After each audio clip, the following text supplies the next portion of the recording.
ನಮಸ್ಕಾರ, ನೀವು ನೋಡುತ್ತಿರುವುದು ರಾಯಚೂರು ನ್ಯೂಸ್ 007ಗೆ ಸ್ವಾಗತ. ಬೋಸರಾಜ್ ಅವರಿಗೆ ಸಚಿವ ಸ್ಥಾನ ನೀಡಲು ಲಾರಿ ಓನರ್ಸ್ ವೆಲ್ಫೇರ್ ಅಸೋಸಿಯೇಷನ್ ಒತ್ತಾಯ.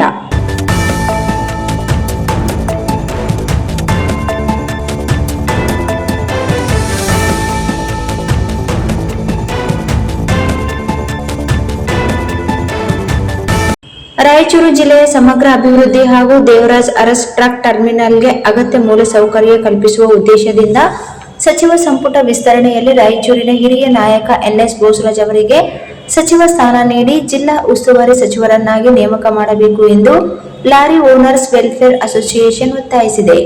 ನಗರದ ಪತ್ರಿಕಾ ಭವನದಲ್ಲಿ ಶುಕ್ರವಾರ ನಡೆದ ಸುದ್ದಿಗೋಷ್ಠಿಯಲ್ಲಿ ಸಂಘದ ನಿರ್ದೇಶಕರಾದ ಸೈಯದ್ ಯೂನುಸ್ ಸಲೀಂ ಮಾತನಾಡಿ, ಕಳೆದ 20 ವರ್ಷಗಳಿಂದ ಲಾರಿ ಮಾಲೀಕರ ಪ್ರಮುಖ ಬೇಡಿಕೆಯಾಗಿದ್ದ ಟ್ರಕ್ ಟರ್ಮಿನಲ್ಗಾಗಿ ರಾಯಚೂರಿನ ಸಮೀಪ 10 ಎಕರೆ ಜಮೀನು ಹಸ್ತಾಂತರಗೊಂಡಿದ್ದು, ಅದರ ಅಭಿವೃದ್ಧಿಗೋಸ್ಕರ 2.20 ಕೋಟಿ ಅನುದಾನ ಮಂಜೂರಾಗಿದೆ ಎಂದು ತಿಳಿಸಿದರು. ರಾಯಚೂರು ಕಾಟನ್ ಮಿಲ್ಲರ್ಸ್ ಅಸೋಸಿಯೇಷನ್ ಅಧ್ಯಕ್ಷ ವಿ. ಲಕ್ಷ್ಮೀರೆಡ್ಡಿ ಅವರ ಸಹಕಾರದಿಂದ ಟ್ರಕ್ ಟರ್ಮಿನಲ್ಗೆ ಸೂಕ್ತ ಸ್ಥಳ ಗುರುತಿಸಲು ಸಾಧ್ಯವಾಗಿದೆ. ಈ ಟರ್ಮಿನಲ್ ಪೂರ್ಣ ಪ್ರಮಾಣದಲ್ಲಿ ಅಭಿವೃದ್ಧಿಯಾದರೆ ಸ್ಥಳೀಯ ಲಾರಿ ಮಾಲೀಕರು ಹಾಗೂ ಸಾರಿಗೆ ಕ್ಷೇತ್ರಕ್ಕೆ ಹೆಚ್ಚಿನ ಅನುಕೂಲವಾಗಲಿದೆ ಎಂದು ಹೇಳಿದರು. ಸಚಿವ ಸಂಪುಟದಲ್ಲಿ ಎನ್ಎಸ್ ಬೋಸರಾಜ್ ಅವರಿಗೆ ಸ್ಥಾನ ನೀಡಿ ಜಿಲ್ಲಾ ಉಸ್ತುವಾರಿ ಸಚಿವರನ್ನಾಗಿ ಮಾಡಿದರೆ ಟ್ರಕ್ ಟರ್ಮಿನಲ್ ಸೇರಿದಂತೆ ಜಿಲ್ಲೆಯ ಅಭಿವೃದ್ಧಿ ಕಾಮಗಾರಿಗಳಿಗೆ ವೇಗ ಸಿಗಲಿದೆ. ಜೊತೆಗೆ ಹಿಂದುಳಿದ ಜಿಲ್ಲೆಯಾದ ರಾಯಚೂರಿಗೆ ಇನ್ನೂ ಹೆಚ್ಚಿನ ಸಚಿವ ಸ್ಥಾನಗಳು ದೊರೆತರೆ ಜಿಲ್ಲೆಯ ಎಲ್ಲಾ ತಾಲೂಕುಗಳಲ್ಲಿ ಸಣ್ಣ ಪ್ರಮಾಣದ ಟ್ರಕ್ ಟರ್ಮಿನಲ್ಗಳನ್ನು ಸ್ಥಾಪಿಸಲು ಸಾಧ್ಯವಾಗುತ್ತದೆ. ಇದರಿಂದ ರಾಜ್ಯ ಹಾಗೂ ಕೇಂದ್ರ ಸರ್ಕಾರಕ್ಕೂ ಆರ್ಥಿಕ ಲಾಭವಾಗಲಿದೆ ಎಂದು ಅಭಿಪ್ರಾಯಪಟ್ಟರು. ಸುದ್ದಿಗೋಷ್ಠಿಯಲ್ಲಿ ಸೈಯದ್ ಹಸನ್, ತೌಫಿಕ್ ಹುಸೇನ್, ಮೊಹಮ್ಮದ್ ಕುತುಬುದ್ದೀನ್, ಅಜಿಂ ಪಾಷಾ ಸೇರಿದಂತೆ ಸಂಘದ ಪದಾಧಿಕಾರಿಗಳು ಉಪಸ್ಥಿತರಿದ್ದರು.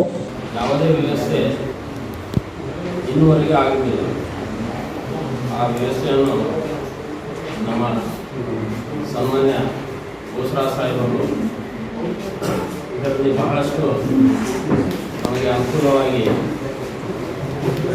ಟ್ರ್ಯಾಕ್ಟರ್ಗಳನ್ನು ವ್ಯವಸ್ಥೆಯನ್ನೇ ಅವರ ಸಮ್ಮುಖದಲ್ಲಿ ನಮ್ಮೆಲ್ಲರೂ ಒಟ್ಟಾಗಿ ಒಂದು ದೊಡ್ಡ ಕಾರ್ಯಕ್ರಮಕ್ಕೆ ಅವರೇ ಕಾರಣ. ರಾಯಚೂರು ಜಿಲ್ಲೆಯಲ್ಲಿ ಲಾರಿ ನಿಲ್ಲಿಸಲಿಕ್ಕೆ ಬಹಳಷ್ಟು ವ್ಯವಸ್ಥೆ ಇದ್ದಿಲ್ಲ. ರೋಡದ ಅಕ್ಕಪಕ್ಕದಲ್ಲಿ ಗಾಡಿಗಳನ್ನು ನಿಲ್ಲಿಸಿ ನಾವು ಟ್ರಾಫಿಕ್ ಪೊಲೀಸರಿಂದ ಬೇರೆಯವರಿಂದ ಬಹಳಷ್ಟು ಅನಾನುಕೂಲತೆಯನ್ನು ನಡೀತಿದ್ದರು. ಇದರಲ್ಲಿ ಒಂದು ದೊಡ್ಡ ಕೆಲಸವನ್ನು ನಮ್ಮ ಸಾಮಾನ್ಯ ಬೋಸರಾಜ್ ಸಾಹೇಬರು ಮತ್ತು ಕಾಟನ್ ಮಿಲ್ಲರ್ಸ್ ಅಸೋಸಿಯೇಷನ್ ಅಧ್ಯಕ್ಷ ಶ್ರೀ ಲಕ್ಷ್ಮೀರೆಡ್ಡಿಯವರು ಇವರು ಸಹ ನಮ್ಮ ಒಂದು ಕೆಲಸಕ್ಕೆ ಬಹಳಷ್ಟು ನಮ್ಮ ಉತ್ತಮವಾದ ಟೈಮನ್ನು ಕೊಟ್ಟು ಈ ಒಂದು ದೊಡ್ಡ ಕೆಲಸಕ್ಕೆ ನಿರ್ವಹಿಸಿಕೊಟ್ಟಿದ್ದರು. ಅದೇ ಥರ ರಾಯಚೂರಿನಲ್ಲಿ ಸರ್ವಜನಾಂಗಕ್ಕೆ ಯಾವುದೇ ಮತಭೇದವಿಲ್ಲದೆ ನಮ್ಮ ಬೋಸರಾಜ್ ಸಾಹೇಬರು ಬಹಳಷ್ಟು ಕೆಲಸವನ್ನು ನಿರ್ವಹಿಸುತ್ತಿದ್ದಾರೆ.